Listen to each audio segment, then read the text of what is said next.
What is going on, everybody? Welcome back to Phones and Drones. So a lot of you guys are looking for further information in regards to a Tesla Model 3, specifically a Tesla Model 3 in 2020. Here we are coming to the end of it, and yeah, there's no better time to buy a Tesla than right now. And unfortunately, all the tax rebates that came with Teslas are gone. They've been washed up for a little bit of time now. However, I still fully recommend taking advantage. There might be other local tax credits you can get depending on your state. And the 2021 models are now going to be coming out probably within the next couple of months or so. So this is a great research period, and I highly, highly recommend you guys looking into further information for Teslas. I personally, as you can see, have a Model 3. Just a standard range plus. I don't have a performance or the long range model, nor do I have just a standard range one. That's kind of that off the menu special. But while we're on our way to our destination, I wanted to give you guys a little bit of insight into the buying process and how all that goes. And having said all that, make sure to use a referral code when you are buying one of these Teslas. It doesn't even need to be mine, but I greatly appreciate it if you use it. Get yourself a free 1,000 supercharging miles. For all of you guys that have a Tesla already and want to put your referral code, drop it at the bottom of this. I have no problem with you guys adding it. We're all a very invested community, and we like helping each other out. So drop that code, help out your fellow future Tesla owner. Now, having said that, there's three main configurations for a Tesla. You have your standard range plus, your long range, and your performance model.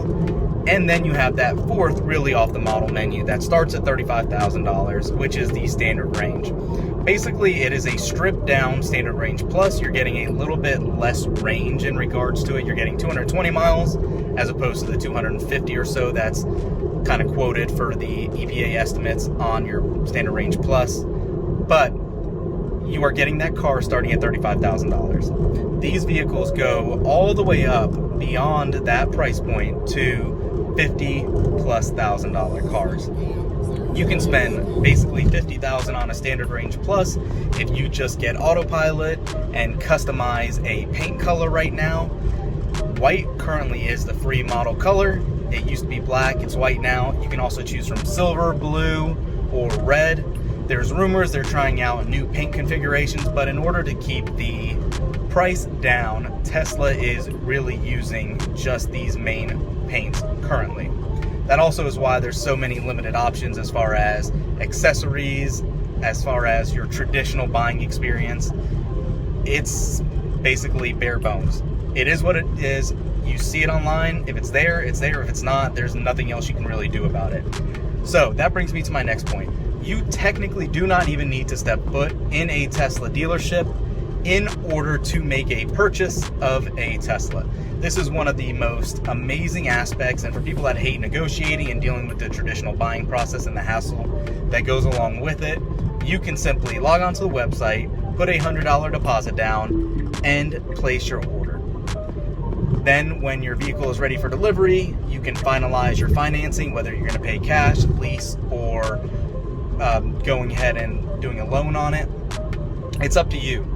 But it is, obviously now with COVID and everything going on, a pretty ideal scenario. It is highly recommended. What I did personally is I actually placed my order at the end of, I believe it was around early October of 2019, so last year, because I have a 2020 Model 3 Standard Range Plus, and I placed the order online. Then I went into the dealership in order to basically get a test drive. So they do overnight loaners, they do experienced loaners, whatever they want to call it now, or you can just go in and they'll give you the vehicle for 30 minutes.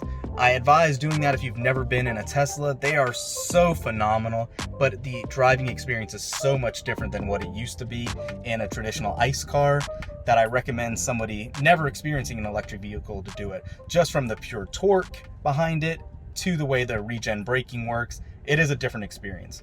Now, if you're not sold on the way the regen braking works, obviously you can turn that off in the settings in that monster screen you have. In a Model 3, it's a very minimal experience. You have basically nothing in your dash. There's no gauge clusters. You just have that massive display, your steering wheel, and few other steering options on your steering wheel, control options, I should say, on your steering wheel. So beyond that, what I really recommend is getting that test drive in, like I said, and seeing what's important to you. If you want to save some money but get in on the electric vehicle craze that is Tesla and all that, I recommend doing a Standard Range Plus. It is a great starter vehicle. It is a phenomenal value for what you get. The 250 mile of range is a little bit misleading because that's in ideal circumstances and in ideal driving conditions, which never will happen 100% of the time. Everything from your terrain you're driving on to weather conditions obviously does impact that. So realistically, in a Model 3 Standard Range Plus, you are going to be getting around 200 miles of true range max. And that's if you idle around, I want to say 240 WH per mile. But having said that, keep in mind it's all up to your driving techniques and your style. You're going to be flooring this baby, especially when you first get it. So that range is going to be very minimal. So keep that in mind. If range is important to you, you might want to step up into the two other tiers, the long range or the performance. Obviously, even with the performance, your range will drop a little bit, but you're much closer to 300 miles in those other vehicles, which will put you closer to that 250 mile range that you ideally, I think, would need. Now, that's currently. There is a battery day special that's coming up that Tesla has every year that really does give a breakthrough of what their tech is looking like currently. And there's rumors that they're going to be having an average of 400 mile batteries in the very near future. As you know, the Tesla Model S is the first vehicle right now that actually already offers that. So that is phenomenal. Everything's already in the works for that. And a 400 mile range electric vehicle is phenomenal. The savings you get from gas now, after COVID and all that, is going to be a little less drastic because people just aren't driving as much. But that could depend on what you guys do for a living and all that. If you're required to go into the office every day as you were before, your gas savings will still be as equally important. Beyond that, though, there are some other local state rebates. Your electric provider might also provide some. With JEA here in Florida, in Jacksonville, they offered a $1,000 rebate if you wanted to go ahead and put in a home charger. They will give you a $1,000 mail-in rebate check, basically, for that. So can't help but love extra free money. And that's what comes with electric vehicles right now. They're really trying to enhance and really expand the what vehicles offer right now. They want to really start that process of getting people transitioned from fossil fuels. But aside from all those, the vehicles are just awesome. They are well built. For those of you that had concerns in the past about the build quality and Model 3 specifically, they've come a long way since 2017 and all that, when they were introduced to all these issues. The newer models, like my 2020 Model 3, has none of these old outstanding issues. There's no panel gaps in between my vehicle. There's no issues with the paint job. I have had no build quality concerns at all. Now, again, there's going to be exceptions to the rule. You're going to see it, but make sure you inspect your vehicle and make sure it has basically everything you would expect to take ownership, especially if you're buying it. If you're leasing it, obviously it's not such as an important aspect, but just keep that in mind still too. You don't want a lemon. One aspect that comes kind of synonymously with Tesla is full self-driving. I personally purchased the full self-driving package when it was $6,000. Now it's already up to $8,000, and Elon has said it's just going to keep expanding over time and getting more expensive when they release new features. I don't think still in its current state it's worth it. You're still getting enhanced autopilot basically with any of these Teslas that you're buying that come stock.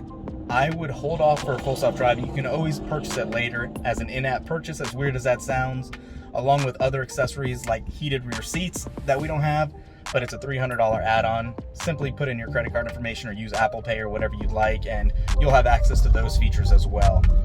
They're kind of changing their model up and how you get what you need in these vehicles, and it's a really, really, really good strategy by Tesla. So if you don't want to pay right off the bat for everything, you can obviously kind of add on these little features down the road. If you are leasing a Tesla, it makes 0 sense, obviously, to pay for full self-driving. because you're just handing that back and you're not really getting any fruition for your money aside from those 2 or 3 years or whatever you do your lease term on with that. So I don't really recommend that. It's kind of throwing good money to bad use, except for their, you know, their R&D, the research and development. That's really the only good thing about doing it if you want to help Tesla in that regard. Aside from that, one huge aspect that always is discussed with Teslas is just how different your car is today than when you bought it. There is so much good changes that Tesla makes, and free software updates enables it just for having a vehicle. Your Tesla vehicle, when you purchase it and you drive it off the lot, is always it's a depreciating aspect, right?